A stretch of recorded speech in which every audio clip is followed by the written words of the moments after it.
বন্ধুরা আজকে হচ্ছে জুলাই মাসের 2 তারিখ 2024 সাল।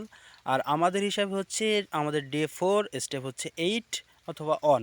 অন্যান্য সকালের মতো আজকে সকালে উঠে আমার প্রথমে মনে হলো যে শরীরটাকে আগে ফ্রি আপ করে নিতে হবে। সেখানে হাঁটা রানিং কোনোটাই না, আগে শরীরকে ফ্রি করতে হলে কিছু স্টেপ ব্যায়াম আছে, এই ব্যায়ামগুলো আমাকে করতে হবে। যেমন এই ধরনের এই যে এই ক্যাটাগরির ব্যায়ামটা, এটা হচ্ছে শরীরকে ফ্রি করতে খুব সহযোগী করে এবং এখানে দৌড়ানোর কোনো প্রয়োজন নেই। তা আমি ভাবলাম এই ব্যায়ামটা কেন না করিনি। তো এটা আমি 3 স্টেপে শেষ করছি এবং 3 স্টেপে যে করতে আমার তেমন কোনো কষ্টই হয়নি এবং দৌড়াতেও হয়নি। সেক্ষেত্রে আমার অল্পতে শরীরটা ফ্রি হয়ে গেছে এবং এক জায়গার ভিতরেই।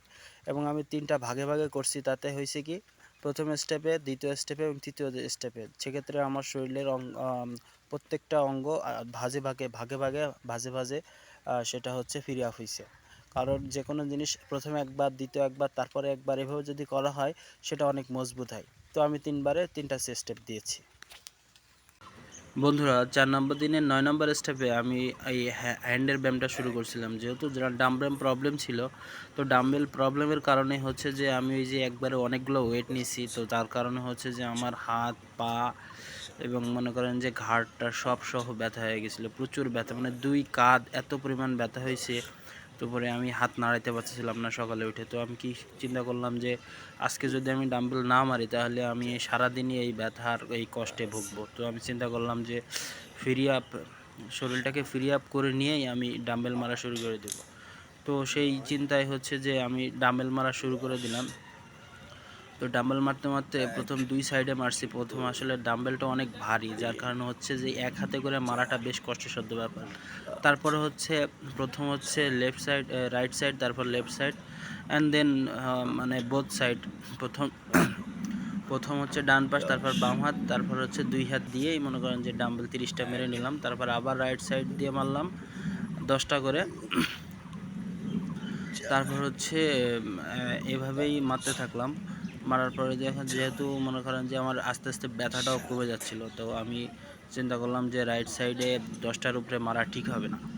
তো আবার আমি এক হাতে যেহেতু অনেক ভারী, তাই 10টার বেশি আর মারি নাই, 10টাই মারছি, যে 40 হয়েছে, 30 থেকে 40।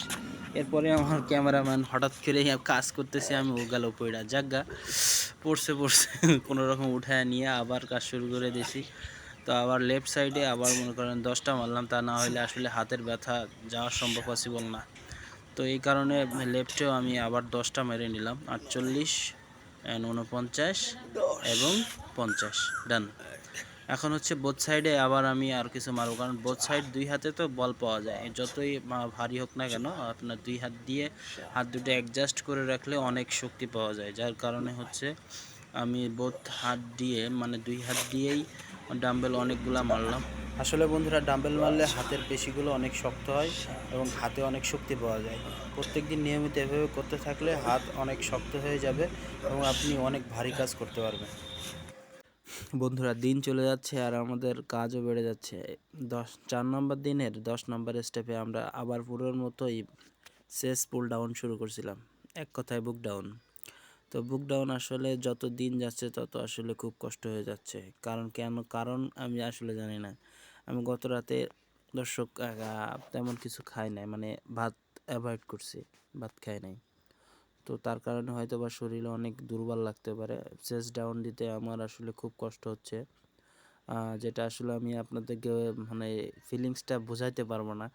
কিন্তু যে ফিলিংসটা আমার হচ্ছে সেটা আমি বুঝতে পারছি। প্রত্যেকটা চেস্ট ডাউনে আমার প্রচুর কষ্ট হচ্ছে, যেটা আপনি দেখছেন এই যে 18তম, তারপর হচ্ছে 19, মানে 9তম, এবং 10টা হয়েই গেল, মানে খুব কষ্ট হচ্ছে। এবং শেষ পাটে আমি মানে একদম ফুল কিন্তু মাটিতে যাচ্ছে না, কারণ আমাকে 10টা পুরাইতে হবে, ইন্টেনশন আছে মাথায়। তাই যত কষ্টই হোক আমাকে 10টা দিতেই হবে।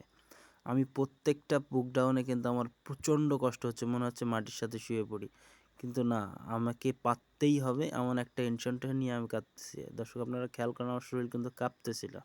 তো এভাবেই কষ্ট করতে হবে, কারণ কষ্ট করলেই ক্যালোরি বার্ন হবে। বন্ধুরা 4 নম্বর দিনের 11 নম্বর স্টেপে আজকে নতুন একটি ব্যায়াম শুরু করতেছি। এই ব্যায়ামটা অনেকেই করতে দেখবেন, কারণ এইটা হচ্ছে বেলি ফ্যাট বার্নের অনেক কার্যকরী একটি ব্যায়াম। কারণ বেলি ফ্যাট বার্ন করতে হলে আপনাকে এই ব্যায়ামটা করতেই হবে, কারণ এই ব্যায়ামটা যারা করতে পারবে তাদের বেলি ফ্যাটটা খুব দ্রুত বার্ন হবে এমনই অনেক বিশেষজ্ঞদের বলতে শুনেছি, বিশেষ করে জিম ট্রেনারদের। একজন অভিজ্ঞ ট্রেনার হচ্ছে দর্শক আপনাকে প্রথমেই কিন্তু এটা করতে বলবে না, কারণ একজন অভিজ্ঞ ট্রেনার কখনোই আপনাকে এটা করতে দিতে চাইবে না, কারণ এটা একটু রিস্কিও আছে, কারণ এই ব্যায়ামটা এত সহজ না, কারণ এই ব্যায়ামটা সবাই করতেও পারে না, অনেক শিরায় টান লাগে এই ব্যায়ামটা করতে গেলে, এবং অনেক হেল্পেরও প্রয়োজন, সাপোর্টেরও প্রয়োজন হতে পারে। তাই এই ব্যায়ামটা করতে গেলে একজন সাথে নিয়ে নেবেন, যাতে সাপোর্ট সে দিতে পারে, যাতে আপনি উঠতে পারেন অ্যাটলিস্ট মাটি থেকে।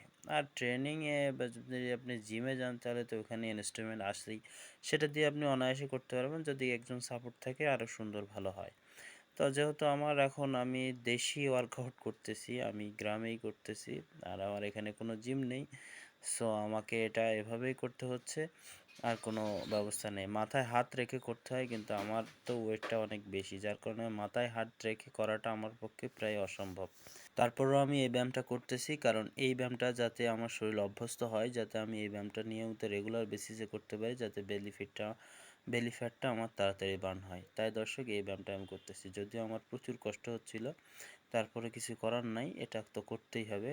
ক্যালোরি বার্ন করতে হলে, ফিট থাকতে হলে এটা করতে হবে। বন্ধুরা, 30-এর পর শারীরিকভাবে সুস্থ থাকতে হলে শারীরিক কিছু ব্যায়াম করতেই হবে। ডায়াবেটিক সহ আরও নানা রকম শারীরিক ঝুঁকি থেকে মুক্ত থাকতে হলে দৌড়ানো, হাঁটার কোনো বিকল্প নেই। হাঁটতে হবে, দৌড়াইতে হবে। আপনারা ইতিমধ্যে দেখে থাকবেন যে আপনাদের বাড়ির আশপাশেই অনেকেই কিন্তু হেঁটে থাকে, দৌড়ায় থাকে। কারণ কি? অনেকেরই ডায়াবেটিক্স ধরা করছে, অনেকেরই নানা রকম স্বাস্থ্য ঝুঁকিতে আছে।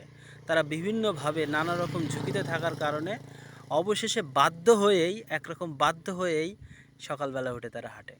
অনেকের কিন্তু ইচ্ছা হয় না যে আসলে সকালবেলা উঠে হাঁটি, একটু চলাফেরা করি, একটু শারীরিক ব্যায়াম করি, এটা কিন্তু সবার ইচ্ছা হয় না। কিন্তু অনেকেই শারীরিক ঝুঁকি থেকে মুক্ত থাকতে, শারীরিক রোগ থেকে মুক্তি পেতে অনেক সময় অনেকটা বাধ্যবাধকতা হয়েই তারা কিন্তু এই ব্যায়ামগুলো করে থাকে। সকালবেলা হেঁটে থাকে, সকালবেলা হালকা দৌড়ায়, সাধারণ ব্যায়ামগুলো করে, আধা ঘন্টা 1 ঘন্টা দৌড়ায়। ডাক্তারে বলে দিছে এখন না করলে আর হবে না। এমন অনেক ধরনের মানুষ আছে আমাদের পৃথিবীতে, তার ভিতরে আমি এক অদ্ভুত ক্যাটাগরি। জানি না এটার শেষ কোথায়, তবে আমি চেষ্টা চালিয়ে যাচ্ছি। আপনারা দোয়া রাখবেন যেন আমি এভাবে প্রত্যেক দিন কিছু না কিছু ব্যায়াম করতে পারি, শরীরকে ফিট রাখতে পারি, সুন্দর রাখতে পারি, আর আপনাদের ইন্সপিরেশন পেলে আমি আরও এগিয়ে যেতে পারবো। আপনাদের কাছ থেকে আমি এটুকুই আশা করি বন্ধুরা। তো বরাবরের মতো আজকেও আমি দৌড়াতেছিলাম। আমাদের বাড়ির পাশেই একটা ছোট মাঠ ছিল। আঞ্চলিকভাবে এটা একটা ভাটা, মূল কথা বলতে গেলে। তো সেখানেই আমি অল্প দৌড়ায় নিয়েছিলাম। দেখতেই পাচ্ছেন ওইভাবে দৌড়াইতে পারতেছি না, অনেক কষ্ট হচ্ছে।